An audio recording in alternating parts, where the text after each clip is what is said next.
উপস্থিত রয়েছেন আমাদের পত্র ইউনিয়ন বিএনপির প্রথম যুগ্ম আহ্বায়ক শওকত লাল মিয়া, রাশেদুল তালুকদার সহ বিএনপি এবং বিএনপি অঙ্গ সংগঠনের বিভিন্ন পর্যায়ের নেতৃবৃন্দ এবং আজকে যারা নাটক শুনতে আসছেন শ্রোতাবৃন্দ, পর্দার আড়াল থেকে যে সমস্ত মা বোনেরা শুনছেন, আসসালামু আলাইকুম। আসলে নাটকগুলা এখন এটা সাংস্কৃতিক, কিন্তু এমন একটা পর্যায়ে চলে গেছে যে যেখানে নাটক হয় সেখানে বিশৃঙ্খলা হয়।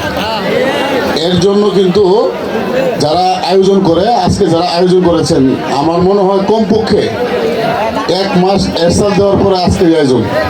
কিন্তু এই নাটকটা যদি আপনারা সঠিকভাবে শুনেন তাহলে কিন্তু এদের সার্থকতা আসবে, এদের মন ভবিষ্যৎ করার উৎসাহ থাকবে।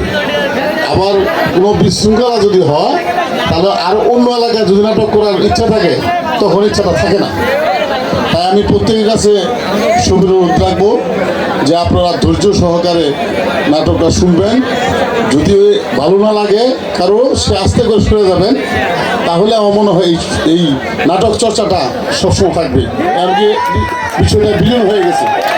তাই সবার কাছে আমি সবিনয় অনুরোধ রাখবো যে আপনারা অত্যন্ত শান্তি শৃঙ্খলা পাবেন এবং কোনো হট্টগোল না করে সবাই নাটকটা শুনবেন।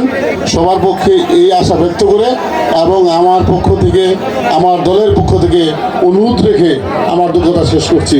ধন্যবাদ সবাইকে। আসসালামু আলাইকুম। এবং এখনই নাটক শুরু করার জন্য নাটকের কর্তৃপক্ষ থেকে অনুরোধ জানাচ্ছি। আসসালামু আলাইকুম।